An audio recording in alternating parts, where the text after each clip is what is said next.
Hey guys, welcome back. Today we're going to talk about OG Lightning NVA. So we're going to talk about her base form, her Brave Shift form, her strengths and weaknesses, and I'll give my final thoughts at the end. We're also going to be talking about Radiant Lightning NVA, similar base form, Brave Shift form, strengths and weaknesses, as well as sample rotations and sample builds, and final thoughts at the end as well. Let's go. So OG Lightning's base form strengths: she can equip daggers, swords, great swords, katanas, bows, spears, and guns. She can also equip light shields, hats, helms, clothes, light armor, heavy armor, and accessories. So Lightning's base form gains 2 lightning attack abilities and permanent triple cast upon awakening to New Vision. So first ability is called Crashing Thunder Slash. Lightning physical damage 62 to all enemies. Decrease lightning resistance 120 for 5 turns to all enemies. Bolting Strike Chains. Blade of Thunder. Lightning physical damage 5 to 1 enemy. Lightning physical damage 67 to 1 enemy. Also Bolting Strike. And Triple Gestalt. She can triple cast everything in her kit. So that's really helpful since she was limited to only dual casting in her 7-star form. She also gains 2 passives. The first adds modifier to a 7-star skill as well as static attack. The second one gives her resistance to blind and confuse and physical killer against machines. So unlimited power within, increase static attack 600, increase LB damage 200%, increase modifier 60, lightning strike. And then Protector of Cocoon, increase resistance to blind and confuse 100%, and then increase physical damage against Machinas 100%. Her LB has also been upgraded, but it still has very low modifiers, so it won't do that much damage. Army of 1 is 20 hits, 26 LB, physical damage 48 to 1 enemy, decrease defense 74 for 3 turns to 1 enemy. Lightning doesn't really gain much on her base form aside from lightning attacks that have decent modifiers. She gets a 200% LB damage passive, however her LB still has very low modifiers, so you can't really take advantage of that 200% LB damage passive. At least she can chain with her NV version, so that's a plus. She doesn't have the 200% increase in chain cap modifier, so she won't contribute much to the fight damage-wise. We can build her True Double Hand, but she would require a hefty investment in True Double Hand equipment. She does, however, have access to bows and guns, which they have the highest damage variance among all the weapons in FFBE. So here is a sample build. We can build Lightning either True Double Hand or True Double Wield, but since she doesn't have the True Dual Wield Mastery, her damage will fall short compared to other damage healers with a 200% chain cap modifier. So we equip her own SEMR and also True Dark Masamune from Dark Vision, Scanning Goggles from Alim, Glacial Garb from Shiva Laswell, Warlord Leg Guards from Zenaida, and Limited Moon from Red 13. We also equip Savior of Souls Lightning's SCMR, Indestructible Light, to up her chain cap. Also the chain materia 50%, so she would have 150% extra chain cap modifier, and also 2 extra slot for killers. Vision card would be Guiding the Youth. If you go Katana, facing the Demon Tower for the sword bonuses. Alright, so here is her TDH build. It looks like this. We're using Therian's Bow, Scanning Goggles again, Glacier Garb, Steroids Pumps from Shinju, Tifa's Gloves AC, Indestructible Light again, Warrior of the Crystal from Elena, Master of Fate from Envy Cloud, and a slot for Killer. Vision card will be Battle with the Black Knights from Envy Furion. So this will take advantage of Furion's Bow with a really high variance. So you won't need that chain. You won't need another weapon, so just one weapon. So this is her TDH build. So we're gonna talk about her Brave Shift form. So it'll be available from turn 1. Duration is infinite. Cooldown to normal is 1 turn. Cooldown to Brave Shift is 2 turns. She can equip the same equipment as her base form. So equipping her base form and Brave Shift form will be not difficult. So you can just equip her the same way. Her Brave Shift form gains an ability that imperils the enemies to guns. The party can benefit from the imperil if they are equipped with guns. Lightning herself can boost her damage if she is holding a gun or guns. Gun target also buffs the party's attack by 250. She can mitigate damage taken from machine enemies as well as apply a machine killer buff and LB damage buff to the party. So first attack is gun target, 6 turn. Cooldown available on turn 1, increase attack 250 for 4 turns to all allies, decrease gun resistance 35 for 4 turns to all enemies. Rusty Engine has limited use, 3 uses per battle, unique selection and multicast.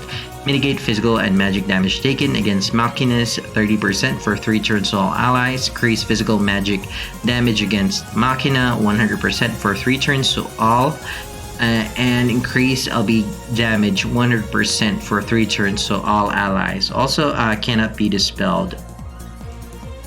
She retains the use of Blade of Thunder and Triple Cast. So Blade of Thunder was her static ability. She gains a non-elemental bolting strike ability that buffs the lightning resist of the party by 80%. So it's called the Rising Thunder Bullet. Physical damage 80 to 1 enemy increase, lightning resistance 80 for 3 turns to all allies. Bolting Strike family. Her LB buffs the party's attack and mag by 280, imbues them with lightning, and boosts their lightning damage by 25. Her AoE lightning damage amplification is the highest in the game right now. So her LB is called Rose and Bloom, max level 26 LB. Doesn't really do damage, but this is a support LB. Increase attack and mag to 80 for 3 turns to all allies. Also adds lightning element to physical attacks for 3 turns to all allies. Increases lightning and magic damage 25% for 3 turns to all allies. So that is the highest in the game right now. We're looking for a unit that imbues lightning to the party. Also boost lightning damage, physical and magic to the party. Lightning, OG Lightning, Brave Shift form is the way. Alright, so we're going to talk about her passives. Her BS form is similar to her base form, as I mentioned earlier. So we're just going to go down the list quickly. That's 270 attack when equipped with the sword and a gun. Also gains static attack of 600.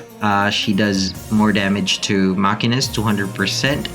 And then she has innate magic evasion, 20%, and physical evasion, 30%, but she doesn't have draw attacks. Increased resistance to blind and confuse, and she has innate dual wielding of one-handed weapons. As mentioned before, she's missing the 200% increase and chain cap modifier. Alright, so weaknesses similar to her base form. I'm not gonna dwell much on that. And then how to build, just build her similar to her base form since there is not much difference between their passives. So my final thoughts about OG Lightning NVA. She has some of the highest support abilities in the game, so 2 of those. Highest gun imperil, 35%. And 25% AoE physical and magic damage amp are the highest as of the time of writing. She also has an AoE machine killer, which only a few units possess, namely Yoshikiri, NV Eileen, and NV King Edgar of Figaro. So most of them are, all of them are NV, to name a few. Lastly, she can buff LB damage by 100 to the party. There are a few units that can do that, namely NV Rain, Yoshikiri again, and Uraisha. So and Realm. It's particularly useful for LB damage units that don't have their own LB damage buff, like the recently released Shuyu and Ibarra, the LB damage finisher that doesn't have an active LB damage buff. So if you're missing an LB damage buffer, consider awakening OG Lightning to her Brave Shift form. Right, so consider awakening her to NV and subsequently to EX1 if you need a unit to provide some offensive support. So all of her support abilities are offensive. She'll do well against magic enemies that are weak to lightning, so she can do a bit of damage as well. She'll make a great support chainer to units with bolting strike chain. So she can chain with support chain with bolting strike chainers, and her NV version, Savior of Souls Lightning. Alright, next we're going to talk about Radiant Lightning Neo Vision Awakened. So Lightning in her base form is a lightning physical attacker, and in her Brave Shift form, she will be a lightning magical attacker. So let's get into it. Base form strengths, she can use daggers, swords, great swords, katanas, bows, spears, and guns, similar to her OG Lightning. Alright, so I'm not gonna mention the armor because it's the same. Radiant Lightning gains a new lightning-based physical chaining abilities when awakened to NV. She has bolting strike and AMOE chains in her kit, as well as permanent triple cast. So Buster Impulse is her static ability shared between two forms. Lightning magic damage to one enemy, decrease lightning resistance 120 for 4 turns to one enemy, increase LB gauge to cast 5 to caster bolting strike. And then Bolt is lightning physical damage 72 to one enemy, AMOE chains. Spark Assault is limited use ability, free uses for battle, unique selection, and multicast. Lightning physical damage 110 to one enemy, AMOE. And Triple Assault, she can triple cast everything in her kit. Passive, she gains 2 passives upon awakening to NV, similar to OG Lightning. One increases attack and mag by 50% and LB damage by 150. The other adds a static attack of 500 and 150 physical machine killer. So Etrus Grace increases attack and magic by 50 and increase LB damage by 150. Commando Seal is increased attack 500, increased physical damage against Machinas. The modifiers for her LB has been increased, but still below average compared to other units, NV units LB. It can be useful, however, for turn 1 farming, since she fills her LB gauge instantly and her LB is AoE. So if you want to farm like the King Mog event right now, you can just use our Lightning, and her LB gauge is full instantly. So build her for LB damage. You can just one-shot everything using her LB. You can just press auto and make sure to enable the auto LB option in the settings. Alright, so Zentitsuken max level 12 hits, 30 LB. Physical damage 33 with ignored defense 50% to all enemies, so that's 66. Still quite low. For an NV unit, decreased lightning resistance 120 for 5 turns to all enemies. Increase modifiers for the following skills, and that's it.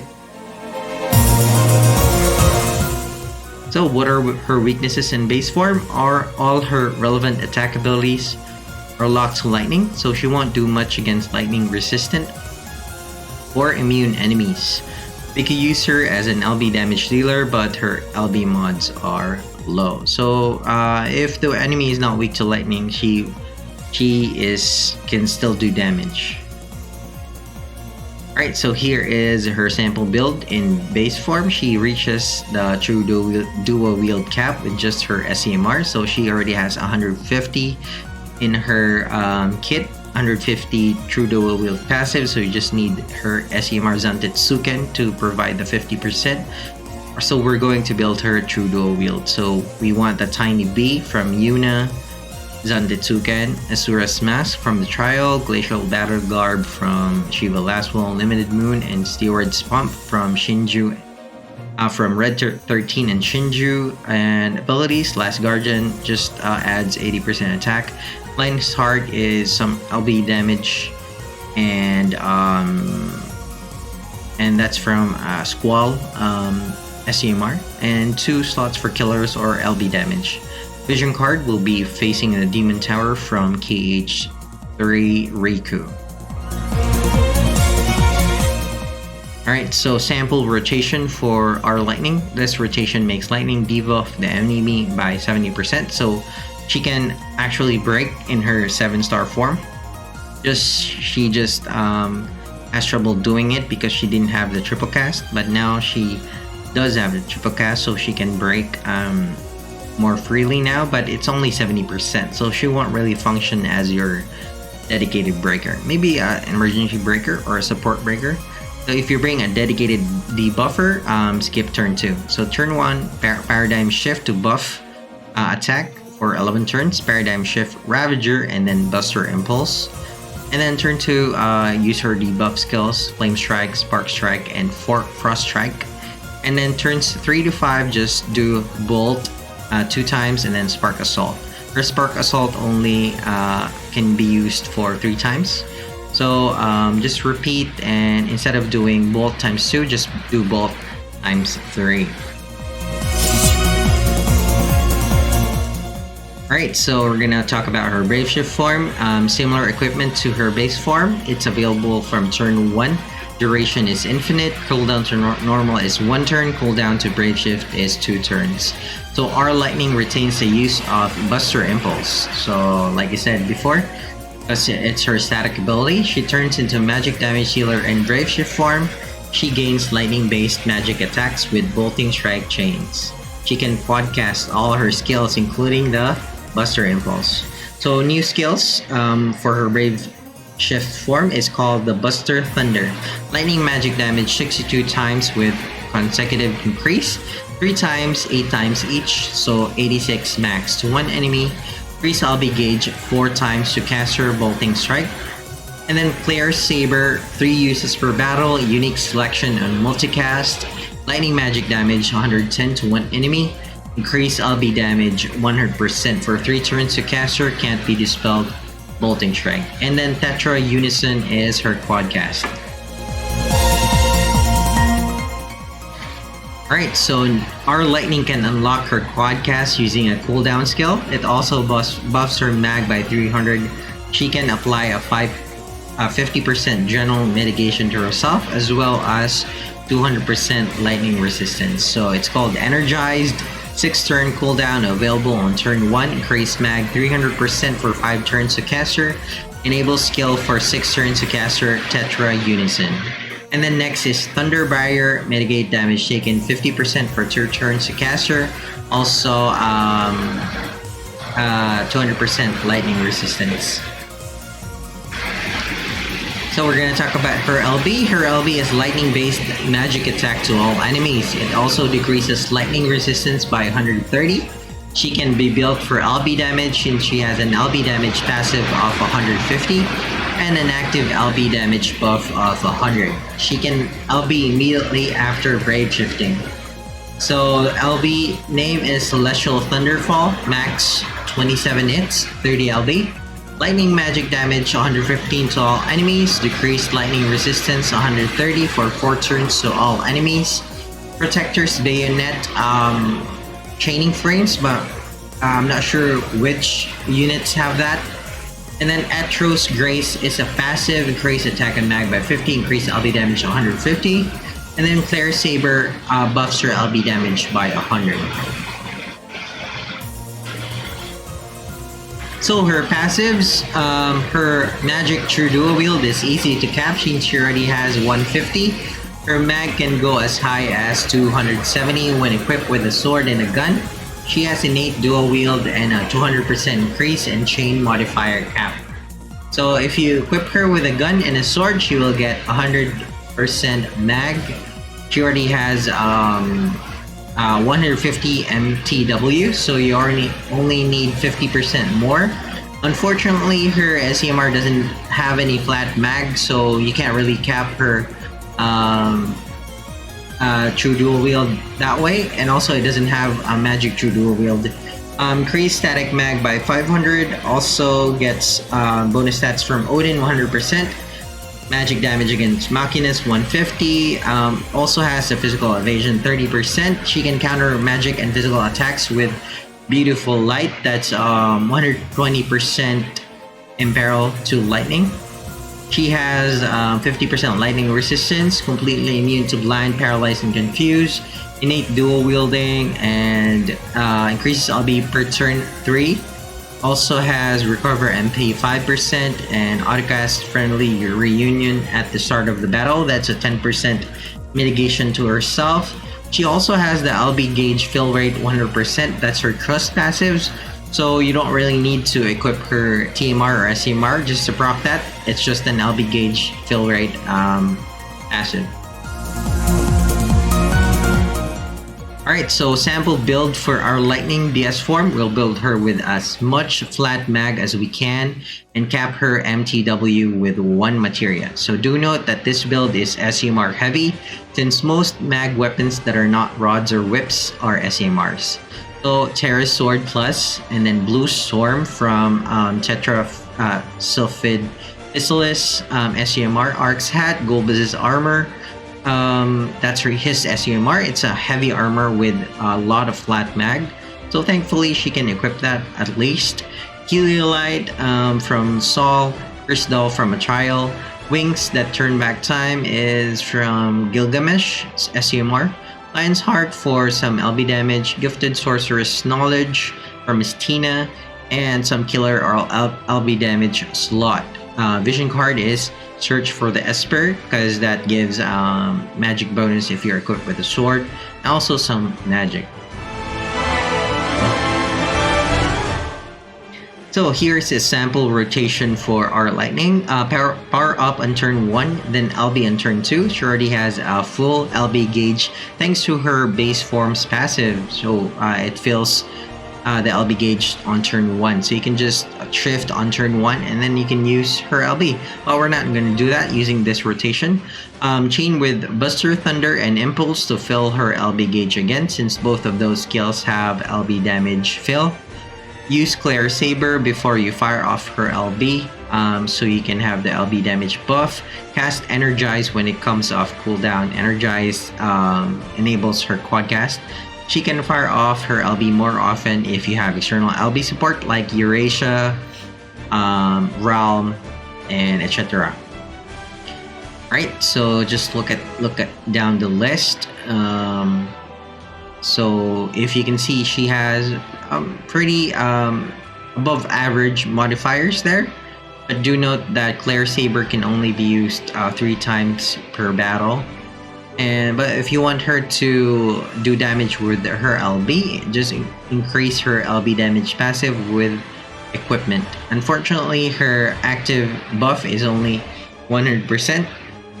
You can increase that using Yoshikiri. He has 150 active LB damage buff.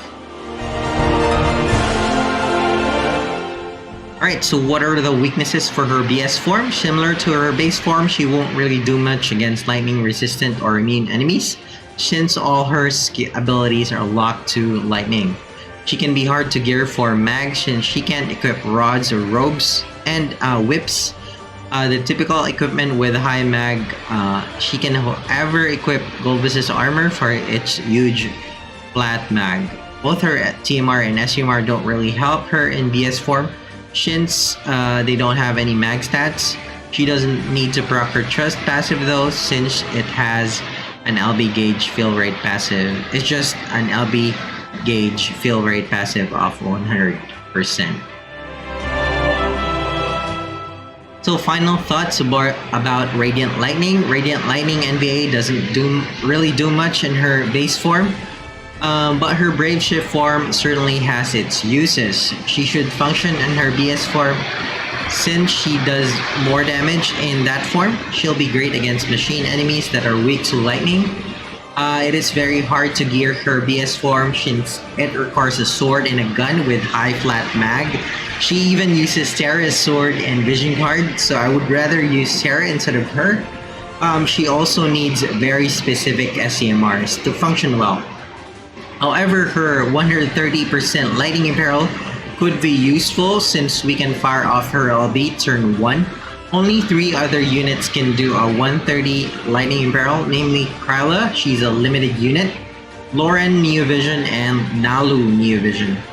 Overall, I wouldn't awaken Radiant Lightning if I can't gear her Brave Shift form properly. Otherwise, she can be an average, above average lightning magic damage dealer. Alright guys, that's everything about OG Lightning and Radiant Lightning. Hopefully this helps you decide if you want to awaken them to Neo Vision and subsequently to EX1. Let me know if I missed anything in the comments, and as usual guys, thanks for the support. Make sure to subscribe and like the video, and click on the notification bell to get notified when I upload new videos to the channel. Thanks guys again, and hope to see you in the next video. Bye bye.